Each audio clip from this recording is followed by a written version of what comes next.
మదంగ మహర్షి ఈ ప్రదేశంలో తన పంచేంద్రియాలపై నియంత్రణ సాధించడం కోసం పరమేశ్వరుణ్ణి పూజించారు. ఈ ఆలయాన్ని 7 నుండి 8వ శతాబ్దము కాలంలో పల్లవరాజైన రాజసింహ నిర్మాణాన్ని మొదలుపెట్టారు. ఈ ఆలయాన్ని 1300 సంవత్సరాల క్రితం పూర్తిగా శాండ్స్టోన్ తో నిర్మించడం జరిగింది. అందుచేతే ఈ ఆలయంలోని కొన్ని శిల్పాలు ఇప్పుడు శిథిలమవుతోంది. ఈ ఆలయం ముఖమండపంలో మహాశివుని వివిధ రూపాలైన రావణ అనుగ్రహమూర్తి, గజ సంహారమూర్తి, ఊర్ధవ తాండవమూర్తి మరియు గంగాధరమూర్తి శిల్పాలను మనం చూడవచ్చు.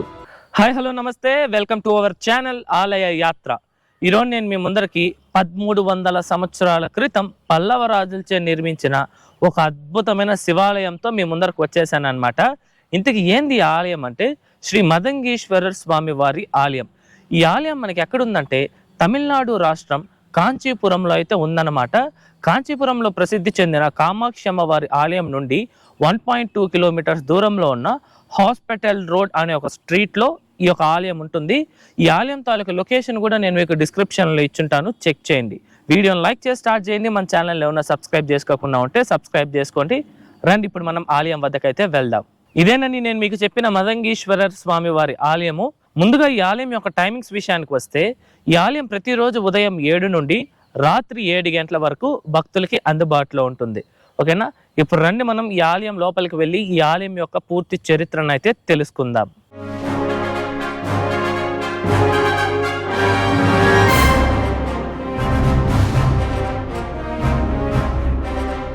ఈ ఆలయం కాంచీ పురాణంలో పేర్కొనబడిన 108 శివాలయాలలో ఈ ఆలయం కూడా ఒకటి.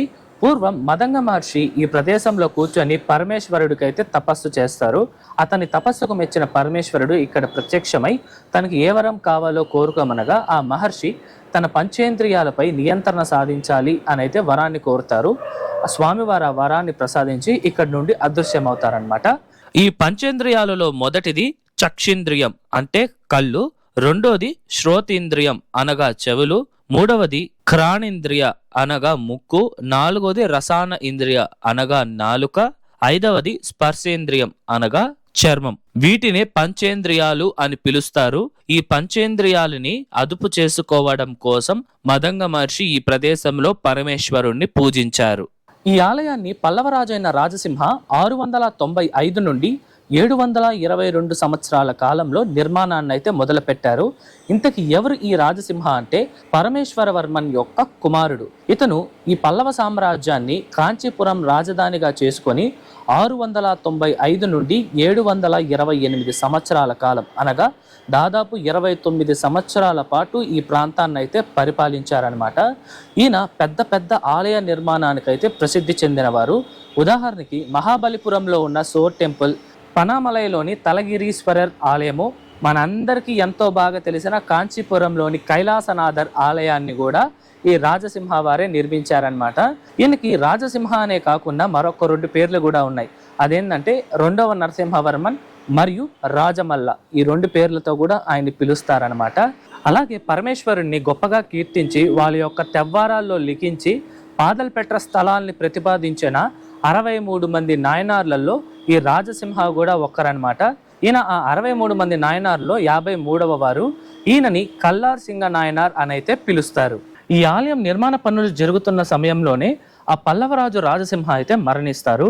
ఆయన మరణించిన తర్వాత ఈ కాంచీపురాన్ని 731 నుండి 796 సంవత్సర కాలంలో పల్లవరాజైన 2వ నరసింహవర్మన్ అయితే పరిపాలిస్తారు.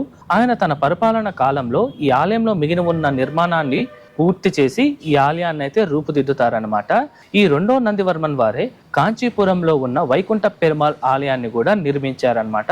నేను మీకు ముందు చెప్పిన కైలాసనాథర్ ఆలయం మరియు వైకుంఠ పెరుమాళ్ ఆలయం వీడియోస్ మన ఛానల్లో ఉన్నాయి. వాటి లింక్స్ నేను మీకు డిస్క్రిప్షన్లో ఇచ్చుంటాను, చెక్ చేయండి. ఇప్పుడు మనం ఈ ఆలయం యొక్క నిర్మాణ శైలి గురించి అయితే తెలుసుకుందాము.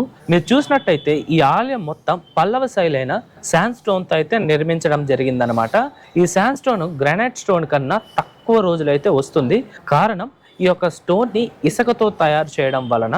మీరు గమనించినట్టయితే ఈ ఆలయాన్ని నిర్మించి దగ్గర దగ్గర 1300 సంవత్సరాలు అయితే అవుతుంది. కానీ ఇప్పటికే ఈ ఆలయం బయట మందిరం చుట్టూరు ఉన్న శిల్పాలన్నీ శిథిలమైపోయాయి అన్నమాట. దీనికి కారణం శాండ్ స్టోన్.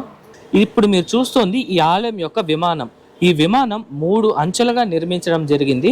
ఇది పొడవు ఎక్కువగా ఉండే కన్నా వెడల్పు అయితే చాలా ఎక్కువగా ఉందన్నమాట. ఈ నిర్మాణం మొత్తం నాగర మరియు వేసర శైలిని కలిపి నిర్మించారు. మనం ఈ ఆలయ ముఖమండపంలో ఉన్న అద్భుతమైన శిల్పాలను మరియు స్వామివారిని దర్శించుకునే ముందు ఈ ఆలయం చుట్టూరు ఉన్న అద్భుతమైన శిల్పకళలను అయితే మనం దర్శించుకుందాము. మొదట మనకి ఇక్కడ పరమేశ్వరుడి రూపమైన కాల సంహార మూర్తిని అయితే మనం చూడవచ్చు. ఇక్కడ స్వామివారు 8 చేతులతో గంభీరంగా నిలబడుకొని ఉన్నారనమాట. స్వామివారి యొక్క విగ్రహం కూడా దాదాపు 4 అడుగులు అయితే ఉంది. మీరు చూసినట్టయితే స్వామివారి యొక్క తలభాగం కొంతవరకు డ్యామేజ్ అయింది. స్వామివారి పక్కనే మనకి పల్లవరాజులు ఎక్కువగా పూజించే కామాక్షి అమ్మవారి విగ్రహాన్ని అయితే మనం చూడవచ్చు. అమ్మవారు కుడివైపున ఎడం పక్కన ద్వారపాలికలతో అయితే మనకి దర్శనమిస్తున్నారు. అమ్మవారి పక్కనే మనకి చండీస అనుగ్రహ మూర్తి అనే పరమేశ్వరుడి మరో రూపాన్ని అయితే చూడవచ్చండి. ఈ చండీశ్వర అని ఆయన గొప్ప శివభక్తుడు మరియు ఈయన 63 మంది నాయనారులో ఒకరనమాట. ఈయనకి పరమేశ్వరుడు పూలమాలతో పట్టాభిషేకం చేస్తూ ఉన్న సన్నివేశాన్ని మనం ఈ చిత్రంలో అయితే చూడవచ్చు అనమాట. ఆ శిల్పం పక్కనే మనకి మహావిష్ణువు శ్రీదేవి భూదేవి అమ్మవార్ల సమేతంగా అయితే మనకి దర్శనమిస్తున్నారు. ఈ శిల్పం కూడా దాదాపు 4 అడుగుల పొడవైతే ఉందన్నమాట. స్వామివారి పక్కనే మనకి పరమేశ్వరుడి మరొక రూపమైంది. ఆ చరిత్ర ఏమంటే జలంధర్ అనే ఒక రాక్షసుడు అయితే ఉంటారు. ఆ రాక్షసుని సంహరించి స్వామివారు యోగ ముద్రలో అయితే కూర్చుంటారనమాట. ఆ ఒక మూర్తిని జలాంధ సంహార మూర్తి అని అయితే పిలుస్తారనమాట. మీరు ఈ యొక్క శిల్పంలో చూడవచ్చు ఎంత అద్భుతంగా ఆ ఒక ఘట్టాన్ని అయితే రాజులు నిర్మించడం జరిగిందో. ఇప్పుడు మీరు చూస్తున్నారు కదా ఈ ఏనుగు ఎంత అద్భుతంగా ఉందో. అప్పుడు శిల్పులు చాలా అద్భుతంగా అయితే ఏనుగుని చెక్కారనమాట. మీరు చూసినట్టయితే ఈ యొక్క ఏనుగు ఆలయానికి 4 వైపులా ఉంటుంది. అది కూడా ఆలయం యొక్క కింద పగుదిలో ఉంటుందన్నమాట. ఇది మనకు చూడడానికి ఎలా ఉంటుందంటే 4 వైపుల ఆలయాన్ని ఏనుగు తన తలపైన మోస్తున్నట్టుగా శిల్పులైతే చెక్కారనమాట. ఇది చూడడానికి చాలా చాలా అద్భుతంగా ఉంటుంది. ఈ ఆలయం యొక్క వెనక భాగానికి వస్తే మనకి ఇక్కడ పరమేశ్వరుడి మరొక రూపమైన లింగోద్భవర్ యొక్క మూర్తిని అయితే మనం చూడవచ్చండి. ఈ లింగోద్భవర మూర్తి ఈ ఆలయంలో ఉన్న పెద్ద శిల్పం అనమాట. దాదాపు 6 అడుగుల విగ్రహాన్ని అయితే మనం చూడొచ్చు. మరియు ఆ శిల్పం కూడా పూర్తిగా శిథిలం అయిపోయింది. మీరు చూసినట్టయితే కొన్ని భాగాలు అయితే స్వామివారి పాదాలు అవ్వచ్చు, చేతులు అవ్వచ్చు, అవన్నీ కొంచెం కనిపించట్లేదు అనమాట. అంతేకాకుండా ఇంతసేపు మనం చూసాం కదా ఏనుగు విగ్రహము. ఆ ఏనుగు విగ్రహం కూడా ఈ పక్క తొండ భాగం మొత్తం శిథిలం అయిపోయింది. అది కూడా లేదనమాట. ఇటువైపుకి వచ్చారంటే ఒక్క శిల్పం కూడా మీకు కనిపించదు, మొత్తం అరిగిపోయింది. ఇక్కడ ఉదాహరణకి బ్రహ్మదేవుడి యొక్క విగ్రహం ఉండాలి అని చెప్తారు, కాకపోతే అవంతా శిథిలం అయిపోయింది అనమాట. ఈ ఆలయం కూడా ఒకానొక సమయంలో పూర్తిగా శిథిలం అయిపోయింది. అప్పుడు ఆర్కియాలజీ డిపార్ట్మెంట్ వాళ్ళు ఈ ఆలయం మొత్తాన్ని పునర్నిర్మించారనమాట. ఇప్పటికీ కూడా ఆర్కియాలజీ డిపార్ట్మెంట్ వాళ్ళ యొక్క కంట్రోల్లోనే ఈ ఆలయం నడుస్తుంది. వాళ్ళు చాలా అద్భుతంగా మెయింటైన్ చేస్తూ వస్తున్నారు. రండి మనం ఈ ఆలయం లోపలికి వెళ్ళి ఈ ఆలయం ముఖమండపంలో ఉన్న అద్భుతమైన శిల్పకళలను మరియు ఆఖరిగా స్వామివారిని కూడా దర్శించుకున్నాము. మీరు చూసినట్టయితే ఈ ఆలయం నేల మట్టానికన్నా దాదాపు 10 లేదా 9 అడుగుల ఎత్తులో నిర్మించడం జరిగిందనమాట. మనం ఆలయానికి చేరుకోవాలంటే ఇక్కడ ఉన్న ఈ 9 మెట్లను ఎక్కితే మనం ఆలయ ముఖమండపాన్ని కానీ స్వామివారిని అయితే దర్శించుకోగలం.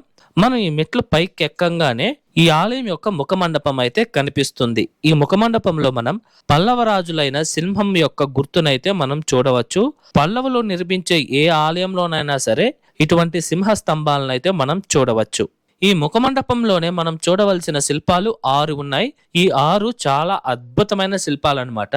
అందులో 2 వచ్చి ప్రధాన గర్భాలయం బయట ఉన్న 2 ద్వారపాలకులు. వీళ్ళు చూడండి ఎంత గంభీరంగా అయితే ఉన్నారో.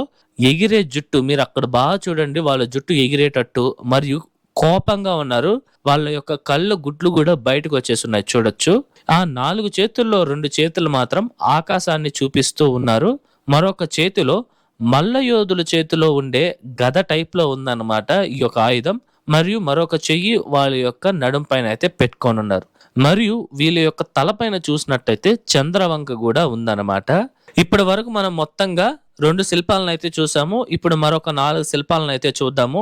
వీటి వెనకాల అద్భుతమైన చరిత్రలు కూడా ఉన్నాయి, అవి కూడా తెలుసుకుందాం. మనము ఆ మెట్ల మార్గం నుండి ఈ ముఖమండపానికి ఎంటర్ అవ్వంగానే లెఫ్ట్ సైడ్ లో మనకి ఫస్ట్ వచ్చేది రావణ అనుగ్రహ మూర్తి.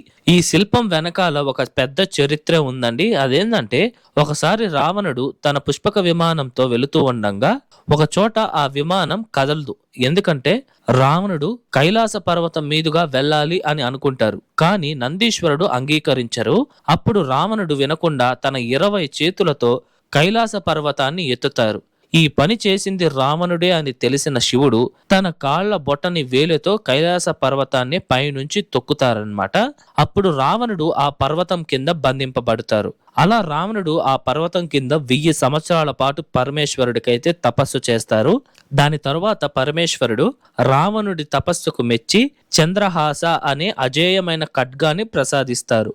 ఈ యొక్క ఘట్టాన్నిటిని ఎంత అద్భుతంగా ఇక్కడ శిల్పి చెక్కున్నారు మీరు చూడవచ్చు. మనం చూడవలసిన మరొక శిల్పం వచ్చి గజ సంహార మూర్తి. మనం ఇక్కడ చూడవచ్చండి, ఇది పరమేశ్వరుడి యొక్క మరొక రూపం అని చెప్పుకోవచ్చు. ఈ రూపం ఎలా ఆవిర్భవించిందంటే, పూర్వం గజాసురుడు అనే రాక్షసుడు తపస్సు చేసి కొన్ని శక్తులనైతే పొందుతారు. దాంతో తనను ఎవ్వరూ ఏమీ చేయలేరు అనే గర్వంతో పూజలు చేస్తున్న ఋషులను మహర్షులను ఏనుగు రూపంలో వచ్చి వాళ్ళని ఇబ్బంది పెడతారు. అప్పుడు మహర్షులు పరమేశ్వరుణ్ణి రక్షించమని కోరగా స్వామివారు ఆ గజాసురుణ్ణి అయితే సంహరిస్తారు. అలా సంహరించిన స్వామివారు ఆ ఏనుగు తోలును తన శరీరానికి కప్పుకొని ఊర్ధవ తాండవం అయితే చేస్తారు. ఆ ఘట్టాన్నే ఇక్కడ శిల్ప రూపంలో అద్భుతంగా చిత్రీకరించారు. ఇక్కడ మీరు చూడొచ్చు ఏనుగు యొక్క తలను కూడా.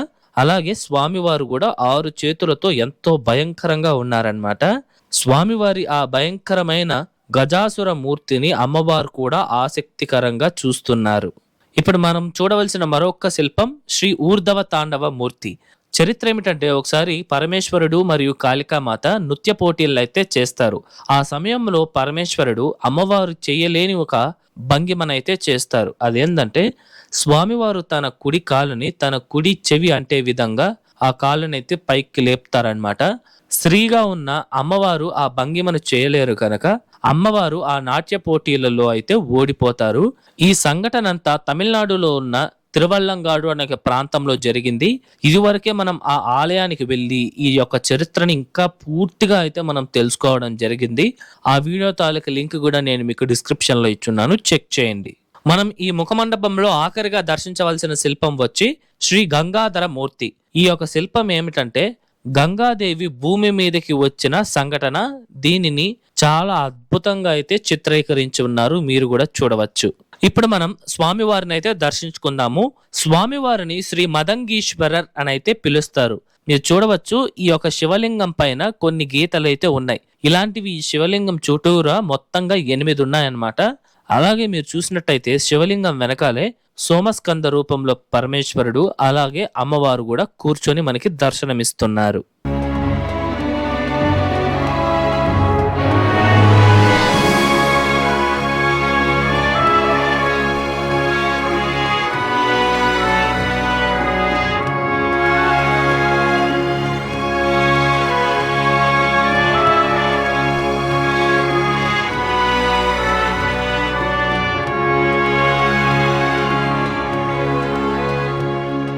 ఇదండి ఇవాల్టి వీడియో ఎలా ఉంది, నచ్చిందా?